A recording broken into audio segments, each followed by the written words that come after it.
Assalamualaikum warahmatullahi wabarakatuh. Kembali lagi bersama saya Puspa.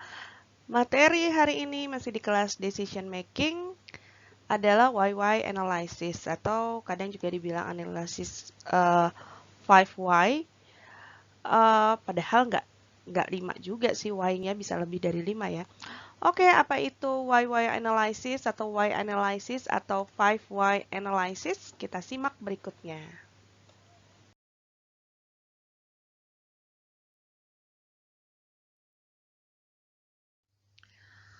Oke, why analysis? Why analysis adalah alat bantu ya, suatu alat bantu atau bisa disebut juga sebagai tools yang digunakan untuk menemukan titik dari suatu akar permasalahan.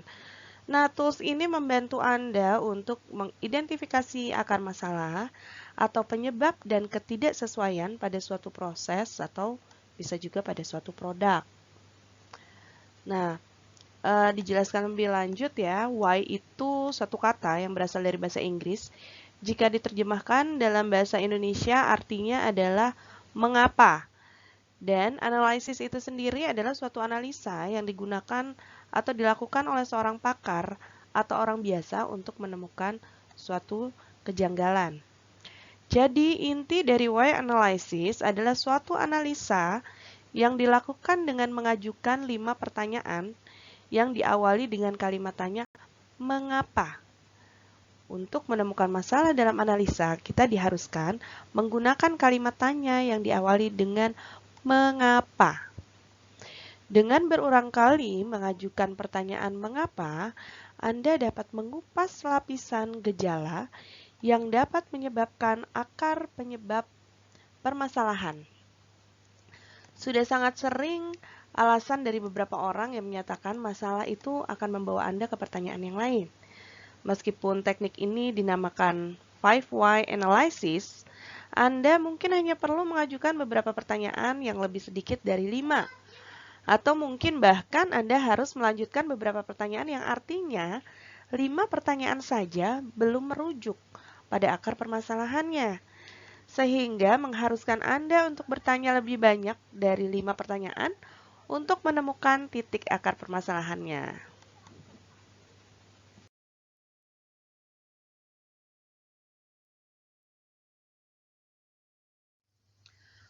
Why analysis.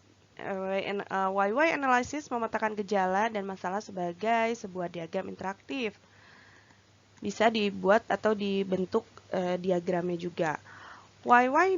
Diagram atau why analysis lebih intuitif jika dibandingkan dengan diagram tulang ikan, sehingga biasanya lebih mampu mengungkapkan persoalan real yang terjadi.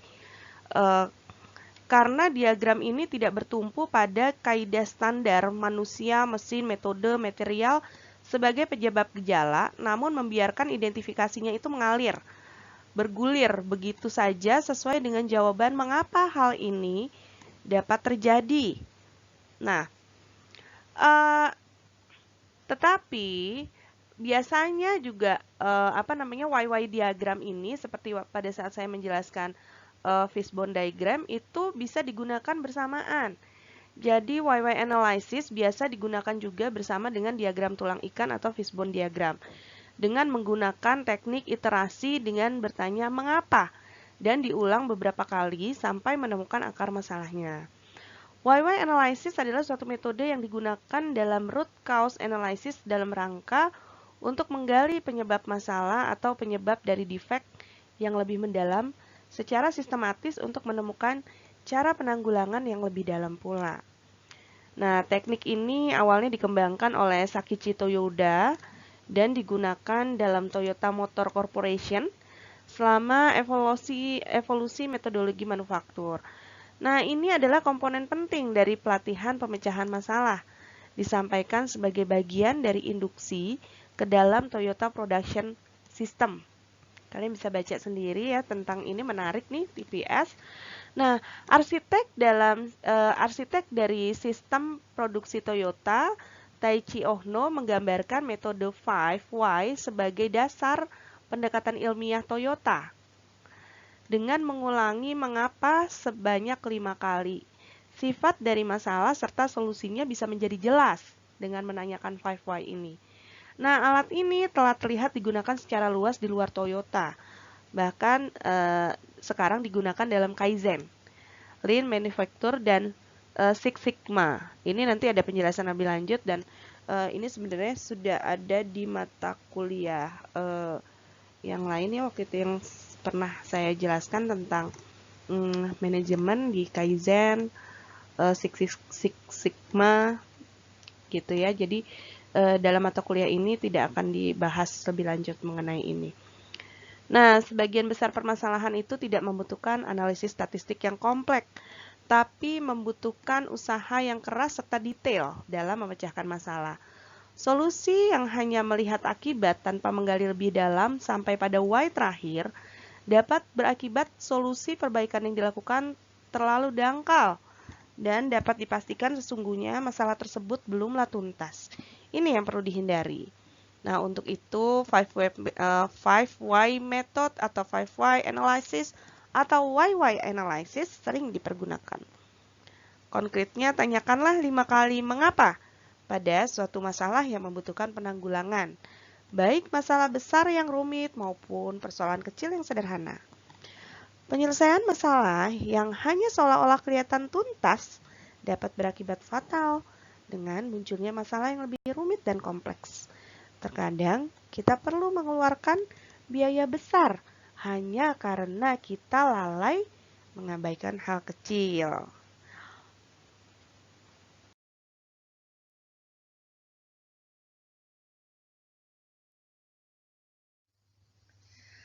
Langkah menggunakan 5 why analysis. Yang pertama adalah definisikan masalahnya. Lihat dan identifikasi masalah apa yang sedang terjadi. Kemudian langkah kedua, kumpulkan data-data. Apakah ada bukti yang menyatakan bahwa masalah memang benar-benar ada? Sudah berapa lama masalah tersebut terjadi dan impact apa yang dirasakan dengan adanya permasalahan tersebut? Langkah ketiga adalah identifikasi penyebab yang mungkin. Jabarkan urutan kejadian yang merujuk pada permasalahan. Pada kondisi seperti apa permasalahan itu terjadi? Kemudian langkah keempat adalah identifikasi akar masalah. Alasan apa yang menjadi dasar kemunculan permasalahan tersebut? Langkah kelima adalah ajukan dan implementasikan solusi. Apa yang bisa dilakukan untuk mencegah permasalahan tersebut kembali terjadi? Bagaimana solusi yang telah diberikan dapat dijalankan? Siapa yang bertanggung jawab dalam implementasi solusi tersebut? Ini langkah-langkah menggunakan 5 why analysis. Nah, berikut nanti akan saya jelaskan contoh-contohnya ya.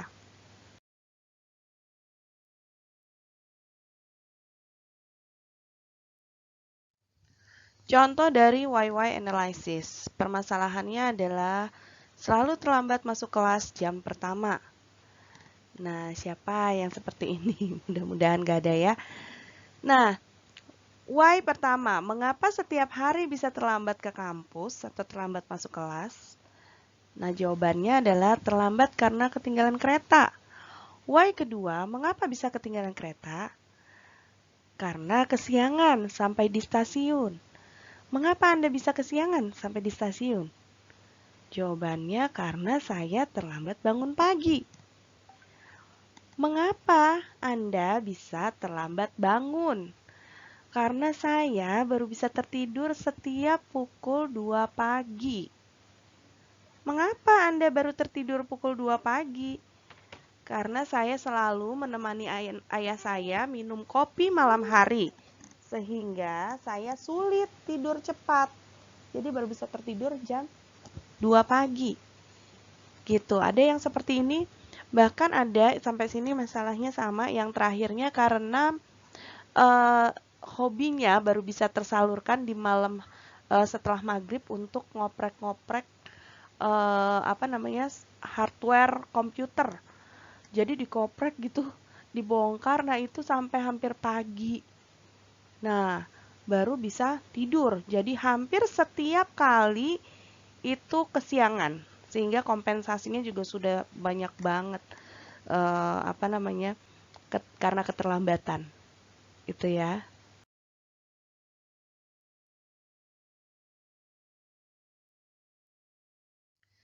Contoh berikutnya, suatu hari ada laporan dari supervisor produksi bahwa ada kebocoran oli pada mesin produksi.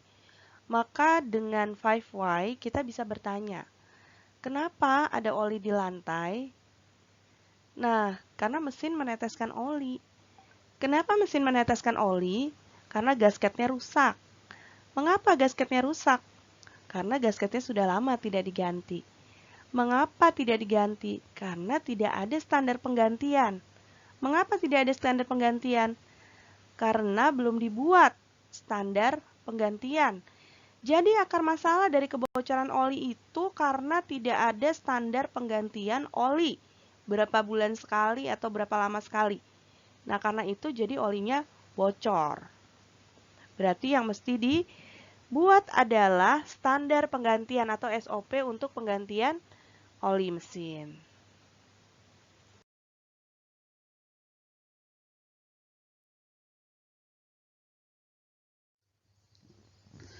Nah, ini contoh yang ketiga. Untuk melakukan YY analysis, Anda harus juga memahami proper equipment pada proses tersebut.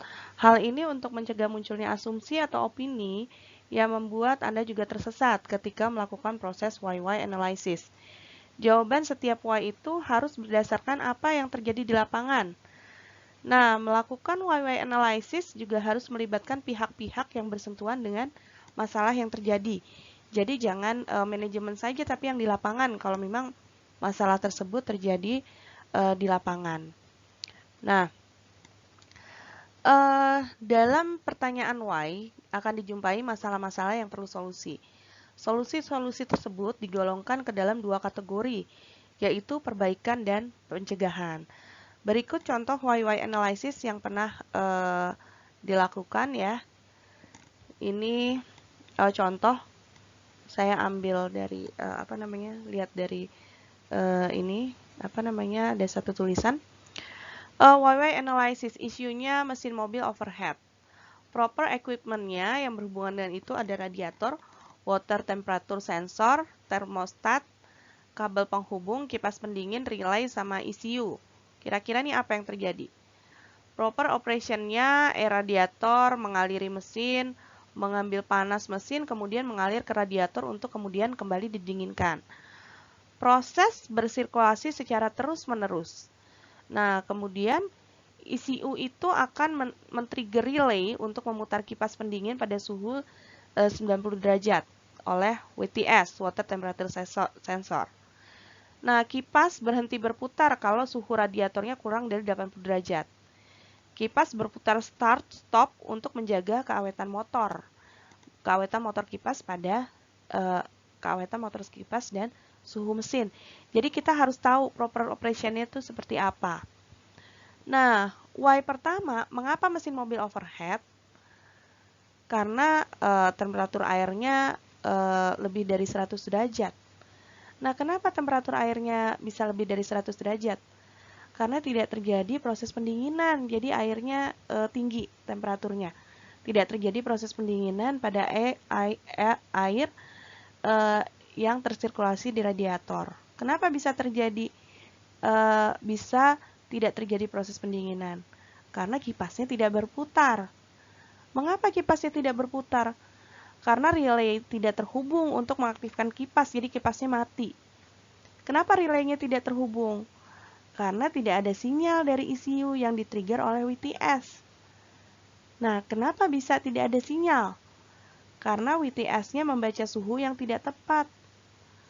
Nah, mengapa bisa WTS-nya membaca suhu yang tidak tepat? Karena WTS-nya kotor. Kenapa WTS bisa kotor? Karena air radiatornya kotor dan berkarat. Nah, mengapa air radiatornya kotor? Karena radiator tidak pernah dikuras lebih dari 2 tahun. Air radiator menggunakan keran air mineral. Nah, jadi di sini masalahnya bisa kelihatan. Nah, berarti di Y yang pertama kita bisa tahu ada perbaikan, ada pencegahan solusinya. Di Y yang ketujuh, water temperature sensor kotor, kita bisa tahu kalau ini harus dibersihkan. Ada masalahnya di sini. harus dibersihkan. Di Y ke-9, kita bisa tahu perbaikannya kita harus menguras radiator dan pencegahannya harus ada jadwal rutin pembersihan air radiator. Kemudian harus ada jadwal rutin ganti air radiator dengan coolant namanya. Nah, ini kita harus tahu. Jadi, solusi yang diberikan juga tepat.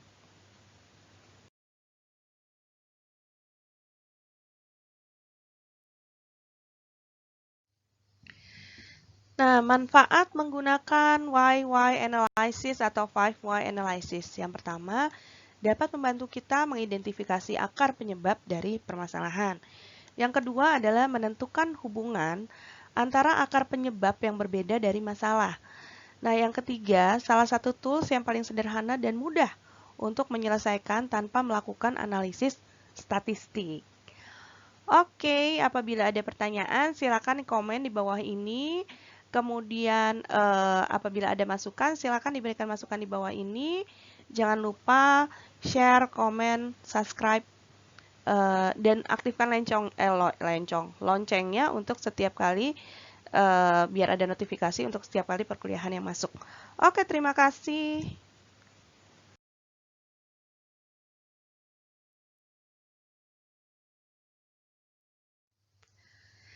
Terima kasih teman-teman semua. Wassalamualaikum warahmatullahi wabarakatuh. Semoga bisa paham dan juga bisa menambah ilmu teman-teman semua.